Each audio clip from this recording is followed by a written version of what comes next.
Alhamdulillah wassalatu wassalamu ala Rasulillah Nabiyina Muhammadin wa alihi wa sahbihi wa man walah. Asyhadu an la ilaha illallah wahdahu la syarikalah wa asyhadu anna Muhammadan abduhu wa rasuluh. Wallahu ta'ala fi kitabihil karim, ya ayyuhalladzina amanu taqullaha haqqa tuqatih wa la tamutunna illa wa antum muslimun, amma ba'd.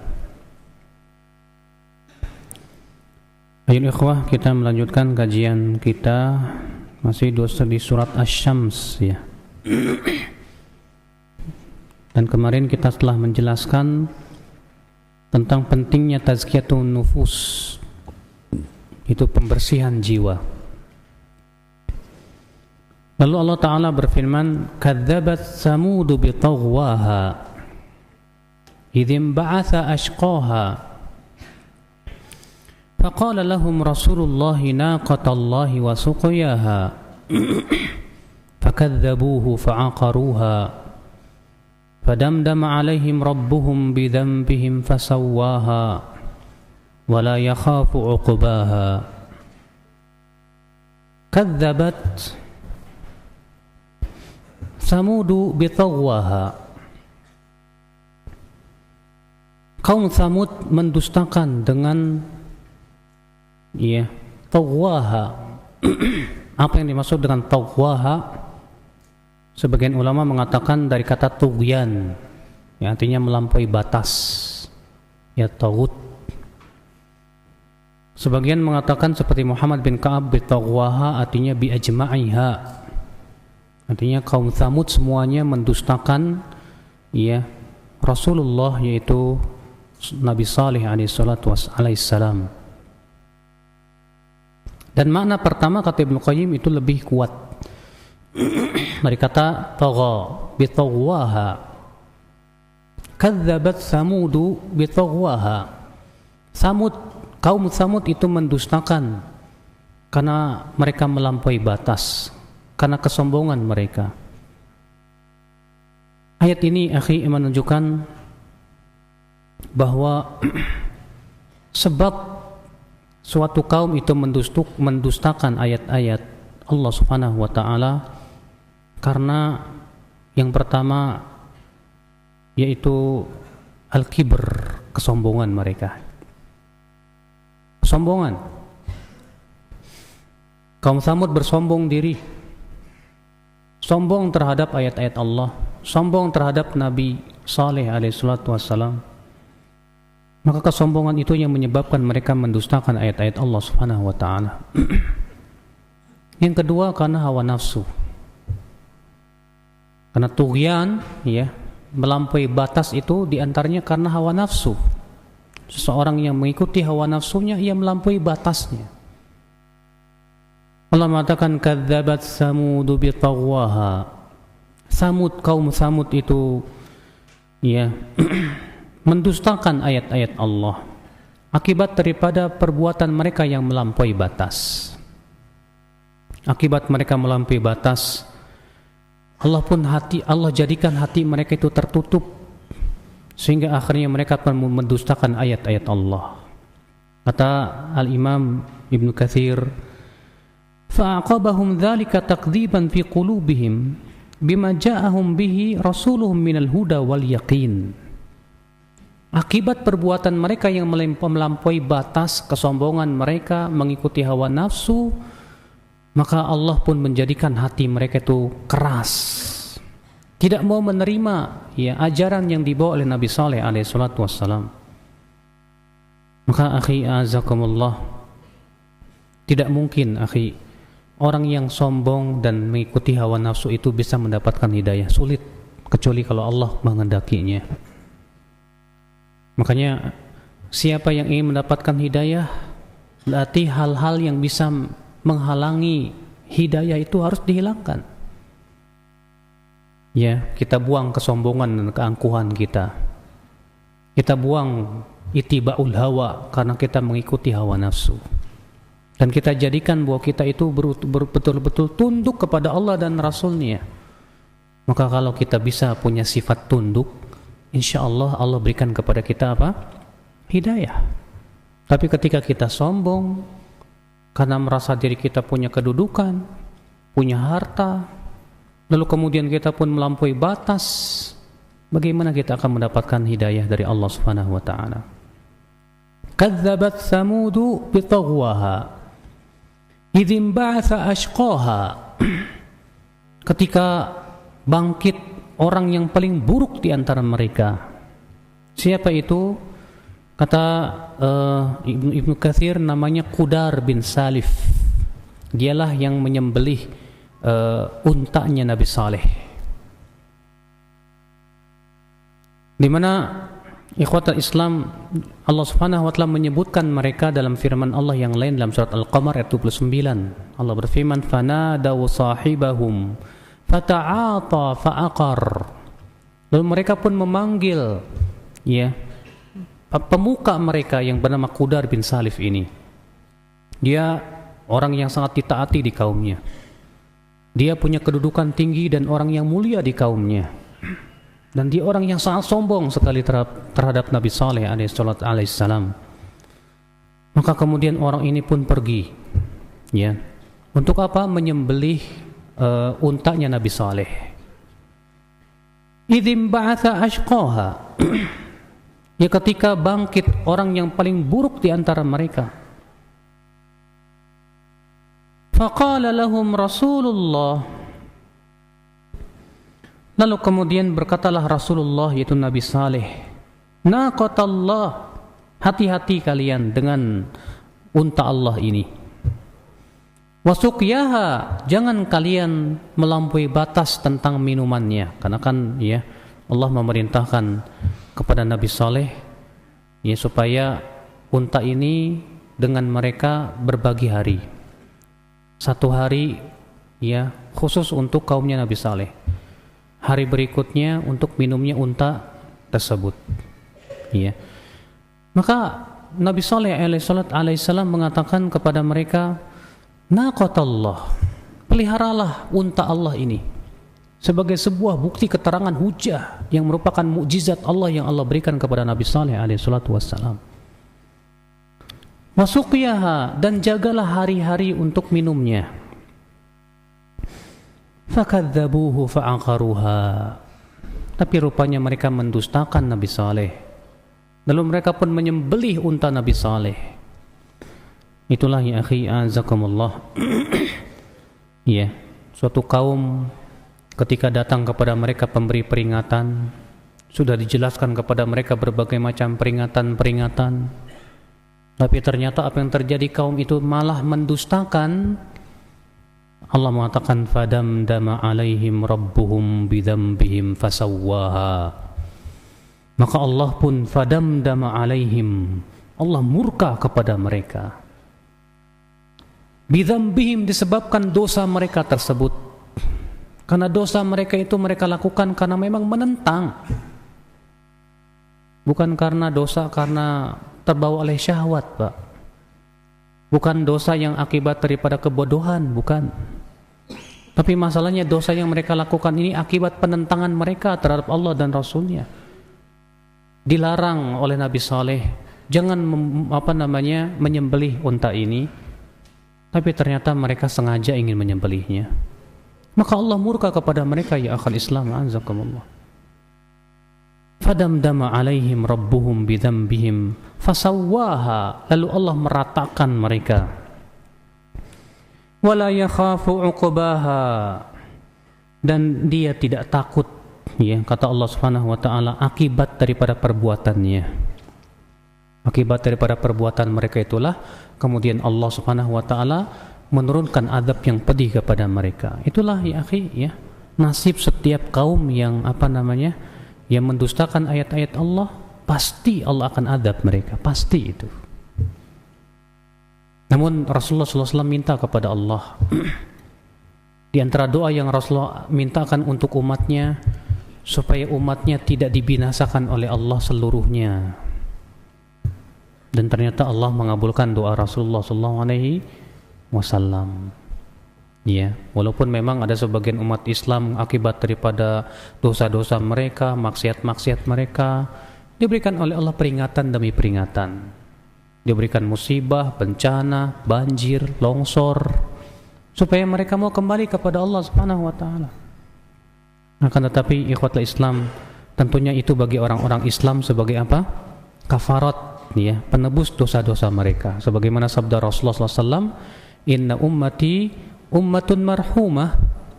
Umatku ini, kata Rasulullah, umat yang disayangi oleh Allah. Laisa laha adzabun fil akhirah. Mereka tidak akan diadab di akhirat nanti. Wa innama adzabuha fid dunya. Tapi adab umatku itu hanya di dunia saja. Dengan cara apa? Bil qatl, dibunuh. Kita lihat kaum muslimin di mana-mana dibunuh sekarang ini, Pak. Di Myanmar, di Rohingya, di Rohingya, apa namanya? Rohingya, ya. Di negeri-negeri di Suriah, di sana, Masya Allah. Kata Rasulullah, adab kaum muslimin itu hanya di dunia. Dengan apa? Bil qatl, dengan dibunuh. Wazalazil, gempa bumi. Wal fitan, dan fitnah-fitnah, ujian-ujian yang menimpa mereka. Tapi itu semuanya untuk menggugurkan dosa-dosa mereka. Sehingga ketika mereka kembali kepada Allah, Allah sudah ampuni dosa-dosa mereka. Makanya mereka kaum muslimin yang dibunuhi tersebut, ya, Allah sebagai kafarat untuk dosa-dosa mereka. Walaupun kita sebagai kaum muslimin yang melihat demikian, tetap kita tidak ridha, akhi. Kita berusaha untuk membantu mereka, menolong mereka, karena kita sebagai kaum muslimin, sesama kaum muslimin itu, kata Rasulullah, kalbunyan yashuddu ba'daha ba'dha. Ya, bagaikan bangunan yang saling apa? Mengokohkan. Kal jasadil wahid, kata Rasulullah, seperti satu jasad. Idza ishtaka minhu 'udhun tada'a sa'irul jasad. Apabila sebagian jasad terkena sakit, semuanya kena sakit. Demikian kita, ya akhal Islam. Tapi ya akhi, yakinlah pertolongan Allah pasti datang. Pasti Allah akan mengadab orang-orang yang mendustakan ayat-ayat Allah Subhanahu wa taala. Kita masuk ke surat selanjutnya. Surat Al-Balad.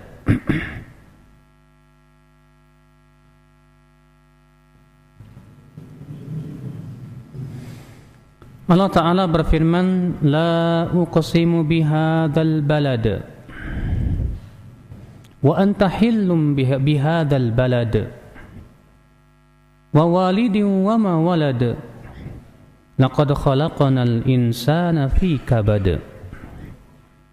La uqsimu bihadzal balad, tidak, aku bersumpah dengan negeri ini. Ya. Berkata Mujahid, la artinya la radda alaihim.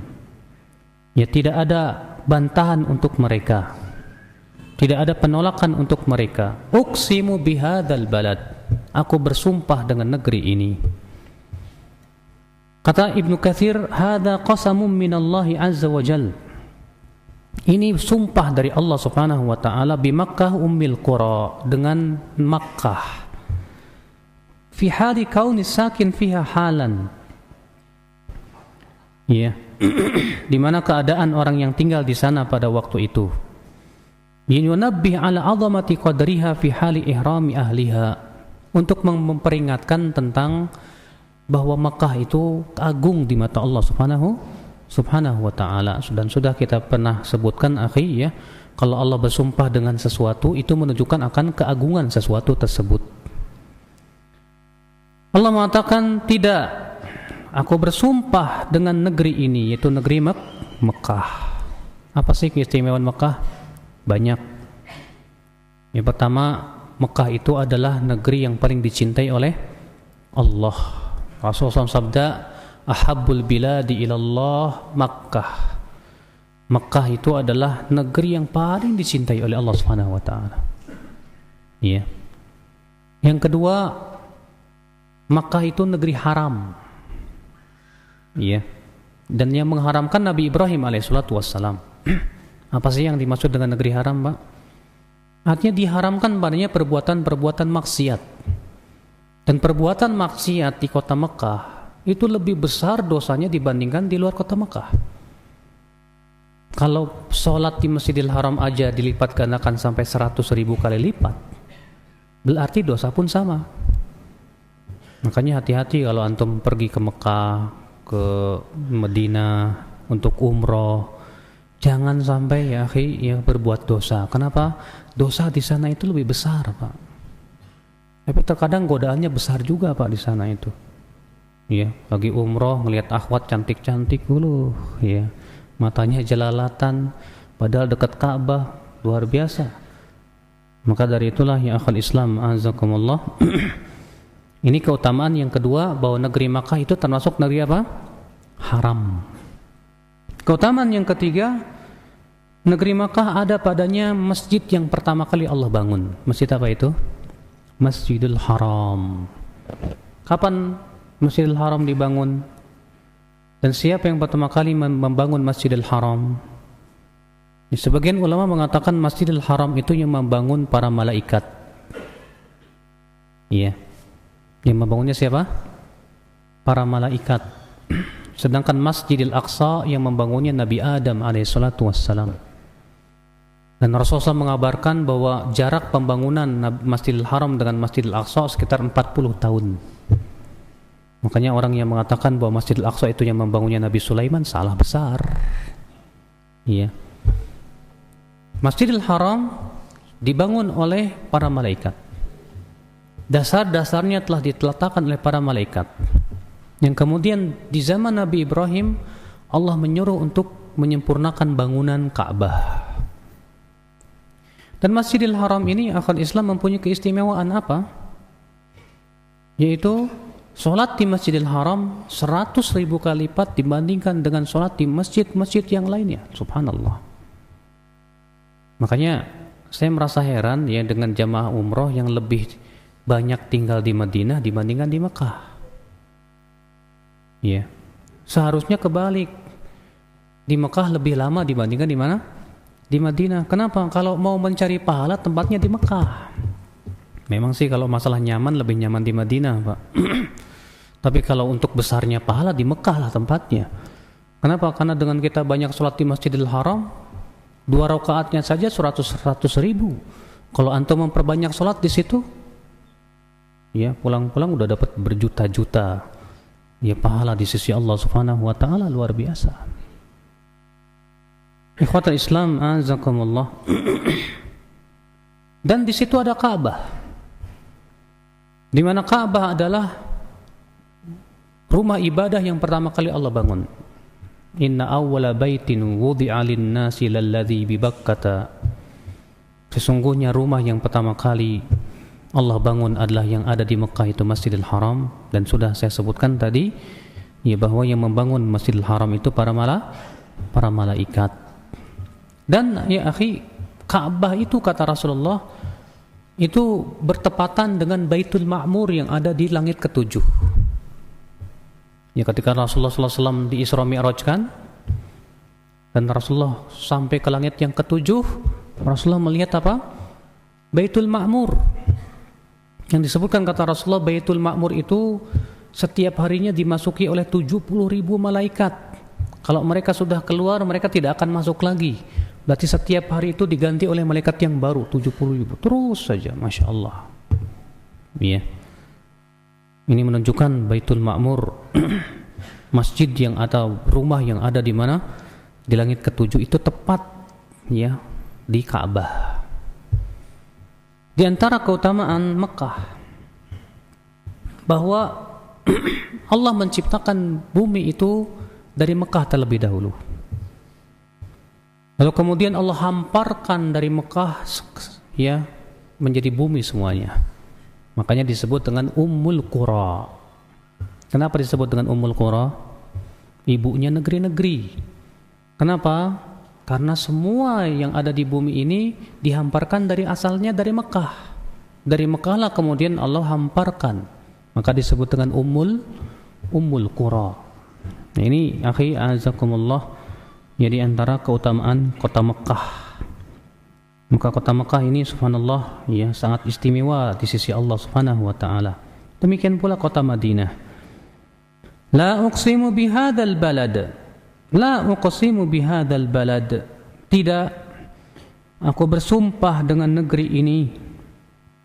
Dari Ibnu Abbas la uqsimu bihadzal balad yani Makkah wa anta hillum bihadzal balad anta ya Muhammad yahullu laka an tuqabil fihi wa kadza ruya an Sa'id bin Jubair wa Abi Salih wa Atiyah wa Dhahhak wa Qatadah wa Suddi wa Ibn Zaid.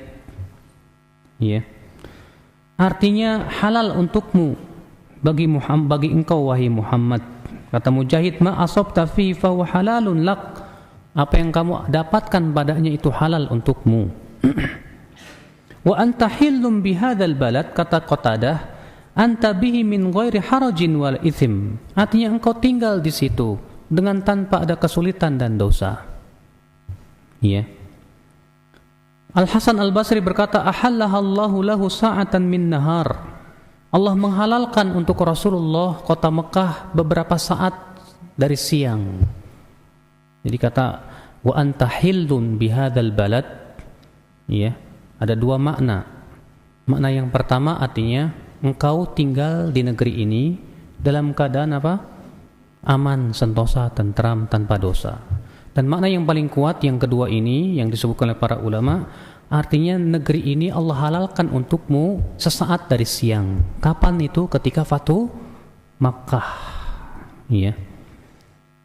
Sebagaimana Imam Bukhari dan Muslim meriwayatkan bahwa Rasulullah SAW bersabda, "Inna hadzal balad haramahu Allahu yauma khalaqas samawati wal ard." Sesungguhnya negeri ini yaitu Mekah, kata Rasulullah, Allah telah mengharamkannya pada hari Allah menciptakan langit dan bumi. Fahuwa haramun bihurmatillahi ila yaumil qiyamah.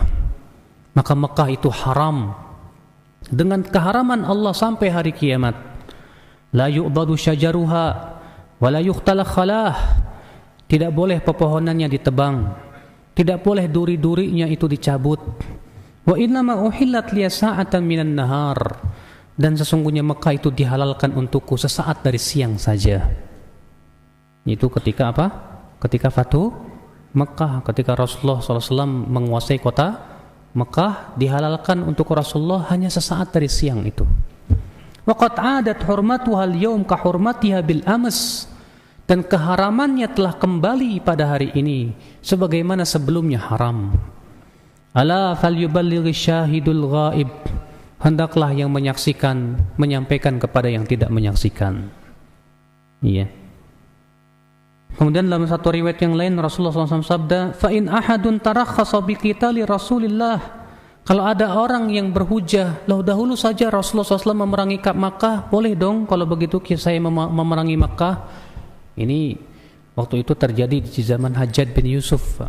Zaman Hajjaj bin Yusuf memerangi Mekah, lalu kemudian berdalil dengan Rasulullah aja dahulu pernah memerangi Mekah. Ternyata yang Rasulullah kabarkan akan terjadi benar terjadi. Kata Rasulullah, kalau ada seseorang yang berhujah dengan perbuatan Rasulullah, faqulu, katakan kepada mereka, innallaha adina li rasulihi. Sesungguhnya Allah hanya mengizinkan untuk Rasulnya saja. Walam ya'dan lakum, dan Allah tidak mengizinkan untuk kalian. Subhanallah ya akhi, ya. Dan hadis ini ditolak oleh orang Syiah. Bahkan sampai hari ini orang-orang Syiah ingin sekali memerangi Ka'bah Mekah. Dan Rasulullah mengabarkan nanti akan ada suatu pasukan yang akan memerangi Ka'bah. Kata Rasulullah, yaghzu jaisunil Ka'bah.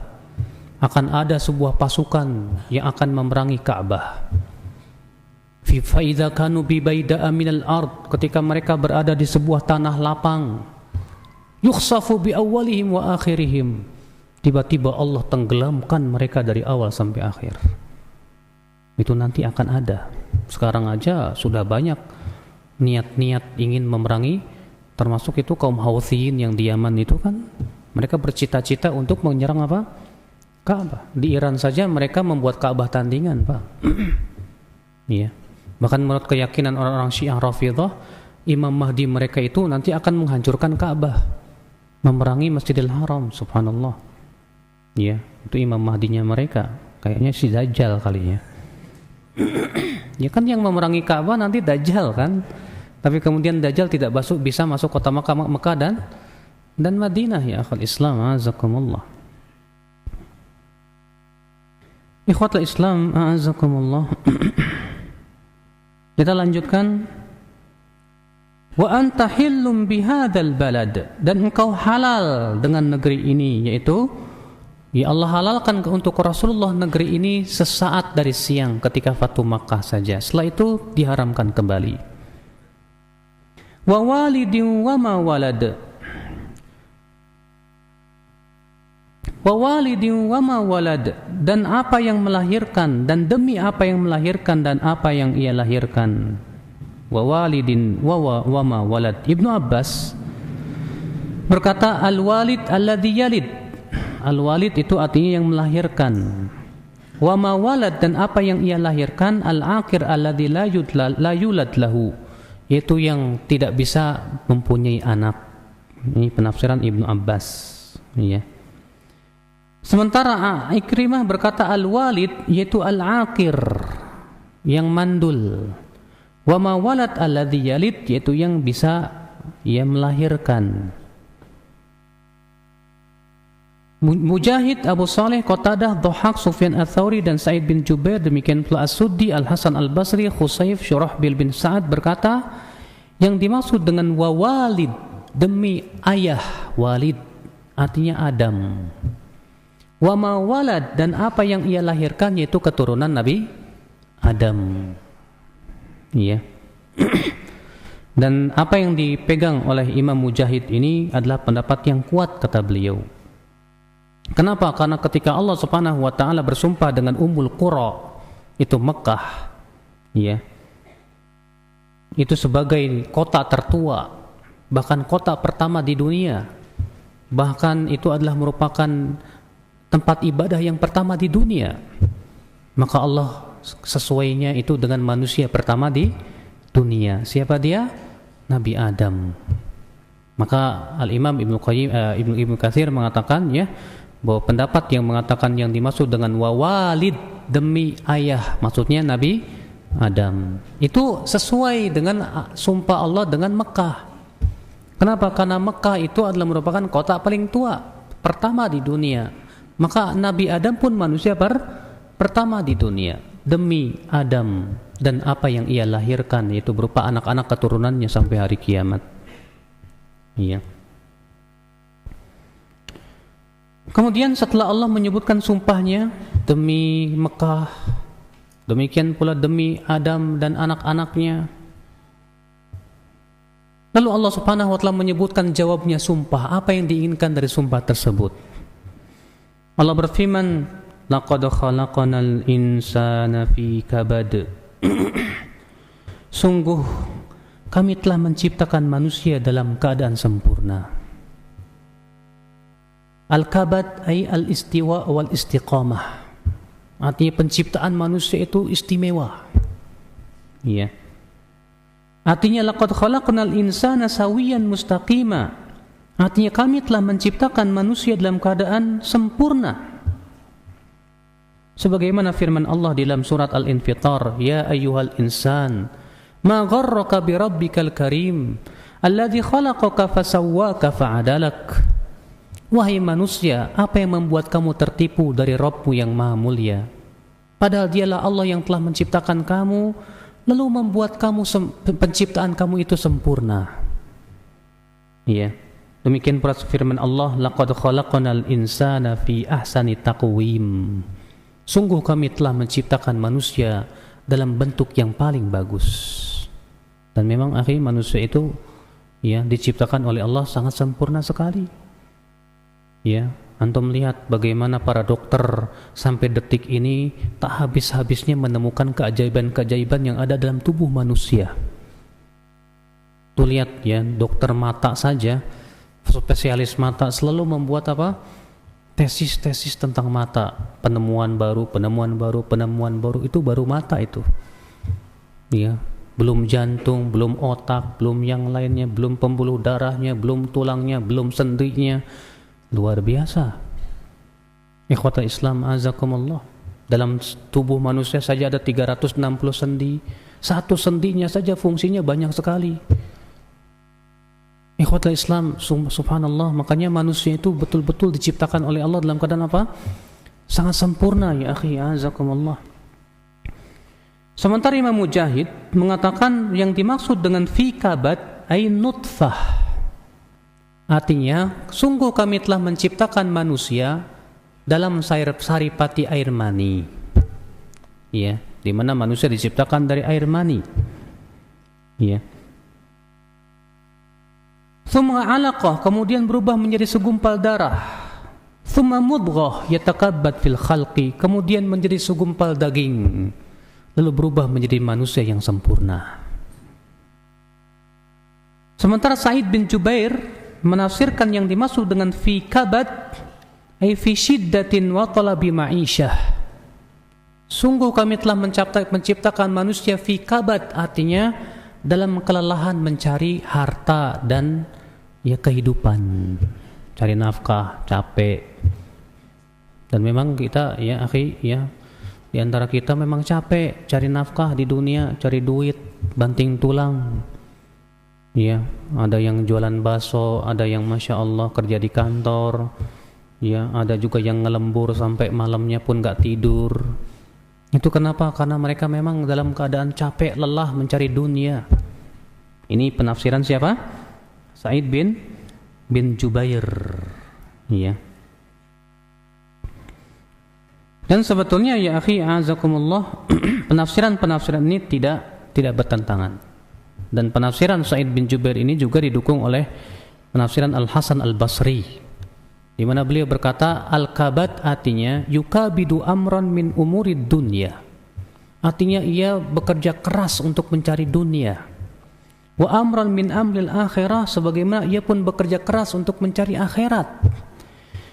Dalam satu riwayat yang lain Al-Hasan berkata ayyukabid madayiqad dunya wa syada'idal akhirah, dia harus menghadapi berbagai macam kesulitan ketika mencari dunia dan mencari akhirat. Karena itulah manusia itu hidupnya tak lepas dari perjuangan dan perjuangan. Cari dunia harus capek, cari surga apalagi. Iya. Karena memang akhi azakumullah, kita itu harus mengikuti prosedur. Ya. Untuk menjadi sempurna itu tidak mudah, Pak. Kerang saja, supaya jadi kerang yang indah dan cantik saja, itu si kerang mutiara itu ya harus menyiksa dirinya dulu beberapa tahun, baru kemudian menjadi sebuah mutiara yang sangat indah. Emas saja supaya tambah bagus, caranya apa, Pak? Dimasukin ke api dulu, ya, baru kemudian emas itu menjadi bagus sekali. Demikian pula kalau kita ingin sampai kepada kesempurnaan, kita harus letih dulu. Kita ingin mencapai surga, letih dulu.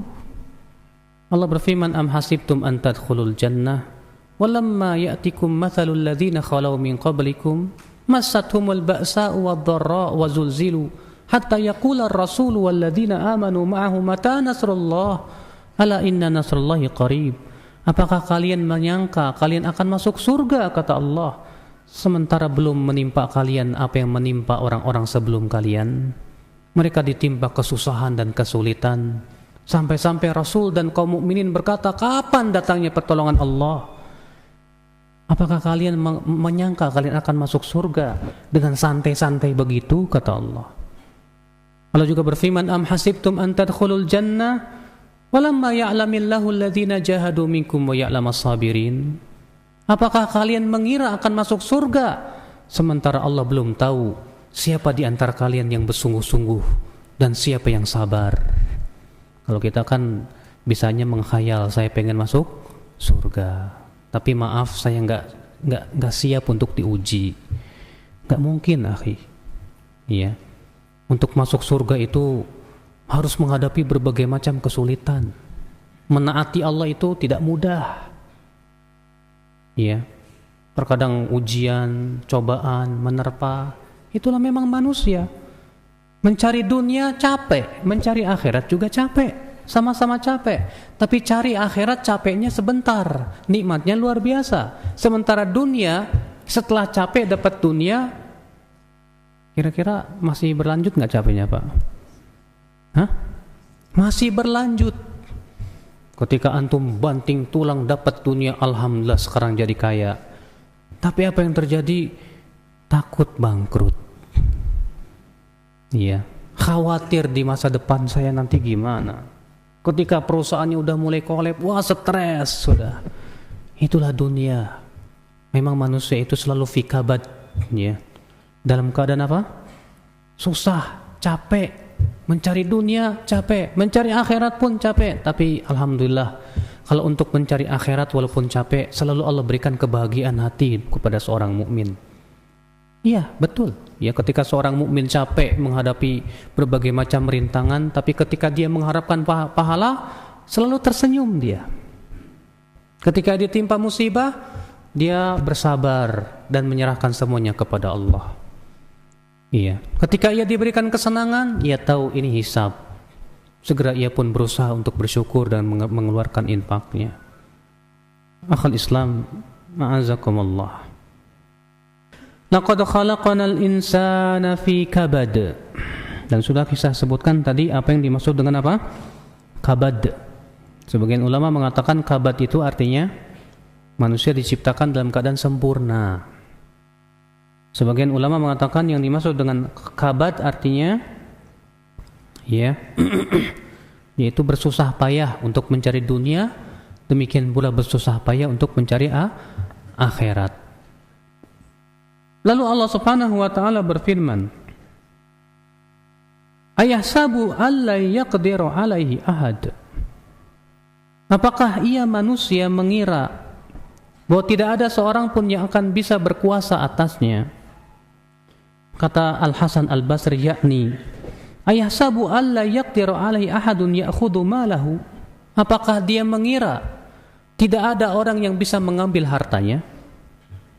Kata Qatadah, Ibnu Adam yadhunnu an lan yus'al an hadzal mal. Anak Adam menyangka bahwa harta-harta yang ia miliki tidak akan ditanya oleh Allah. Iya. Jadi ini ada dua penafsiran juga. Penafsiran yang pertama artinya, apakah manusia mengira bahwa hartanya itu tidak akan ada orang yang bisa mengambilnya? Padahal Allah mampu untuk mencabut nikmat itu sekonyong-konyong dan tiba-tiba. Ya tidak, mudah. Antum sekarang kaya raya, Masya Allah ya, dengan banyak harta, tapi ternyata antum tidak bersyukur kepada Allah. Mudah bagi Allah, langsung jadi miskin sekejap bisa. Kirimin tsunami, kayak di mana? Di Aceh. Ludes harta benda antum, selesai sudah. Antum tidak punya miliki apa-apa, stres, jadi orang gila. Iya, ya kan kemarin waktu di Aceh banyak yang stres. Kenapa? Karena tadi dia punya harta, punya rumah mewah, punya mobil mewah, habis semuanya oleh tsunami. Mudah bagi Allah mencabut kenikmatan itu. Iya. Sangat mudah. Makanya Allah mengatakan, ayahsabul insanu alla yaqdiru alaihi ahad. Apakah manusia mengira tidak ada orang yang mampu terhadap dirinya untuk mengambil hartanya, untuk memberikan kepada dia azab dan siksanya? Kadang ketika kita berbuat maksiat kita lupa bahwa Allah mampu untuk mengadab kita sekonyong-konyong, akhi. Ya, cobalah kita ingat kalau kita sedang berbuat maksiat, kita langsung berpikir, gimana ya pas saya lagi berbuat maksiat, tiba-tiba malaikat maut datang menjemput kita. Tiba-tiba atap itu jatuh menjatuhkan kita. Tiba-tiba kita jatuh ke dalam bumi, ya ditenggelamkan oleh Allah Subhanahu wa taala. Mampu, Allah mampu ya akhal Islam anzakumullah. Ayahsabu alla yaqdiru alaihi ahad. Yaqulu ahlaktu malan lubada. Yaqul, si anak Adam ini berkata, ahlaktu malan lubada. Ay yaqulu ibnu Adam, anfaqtu malan lubada ay katsira. Aku telah menginfakkan harta yang banyak. Sebagaimana dikatakan oleh Mujahid, Al-Hasan, Qatadah, As-Suddi dan yang lainnya. Iya. Artinya si anak Adam ini akhi menghitung-hitung ketika berinfak. Aku ini sudah banyak berinfak. Ya masa infak mulu sih? Maka seakan-akan Allah mengisyaratkan kalian kalau mengeluarkan harta itu jangan hitung-hitung. Apalagi yang namanya berinfak, akhi jangan menghitung-hitung. Sebab Allah ngasih duit aja ke antum gak ngitung-ngitung kok. Allah memberikan rezeki kepada kita aja gak pernah ngitung-ngitung kok. Kenapa ketika kita berinfak ngitung-ngitung? Gak perlu dihitung-hitung. Kemarin saya infak 100.000, kemarin saya infak sekian-sekian, oh sebulan ini alhamdulillah sudah saya berinfak 1 juta, ada cukuplah itu. Jangan ngitung-hitung akhi, ya. Akhirnya dia menganggap aku sudah menginfakkan harta ini sudah banyak saya. Jangan menghitung-hitung. Karena Allah berinfak kepada kamu pun tidak pernah menghitung-hitung. Yaqul ahlaktu malal lubada. Anak Adam ini berkata, aku sudah menginfakkan harta yang banyak. Iya. Bukan sifat orang yang dermawan, orang yang mengucapkan seperti itu. Orang yang dermawan itu ketika diinfakkan, dah selesai. Yang penting saya sudah dapat pahala, gak pernah diingat-ingat lagi. Yang penting saya sudah berinfak, selesai. Iya.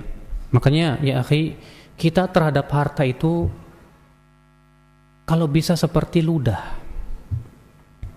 Ludah itu kita butuh tidak? Butuh ludah. Tapi kita cinta ludah tidak?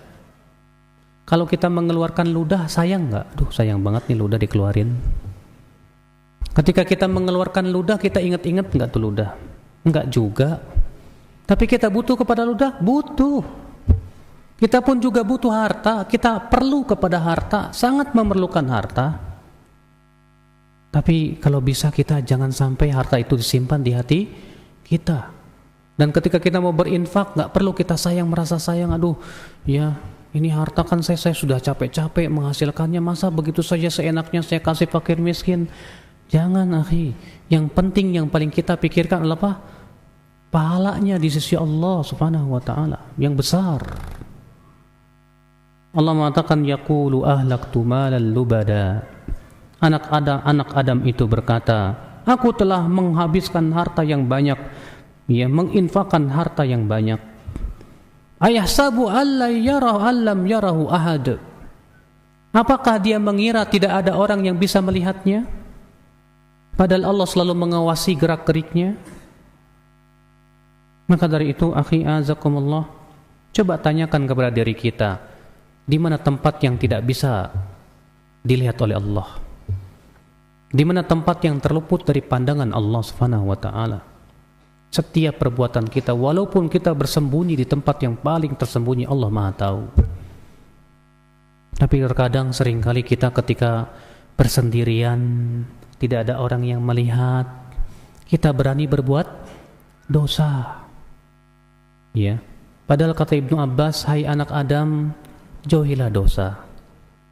Karena pengaruh setelah dosa itu lebih berat daripada dosa tersebut. Rasa gembiranya kamu ketika kamu berbuat dosa, kata Ibnu Abbas, itu lebih berat dari dosa.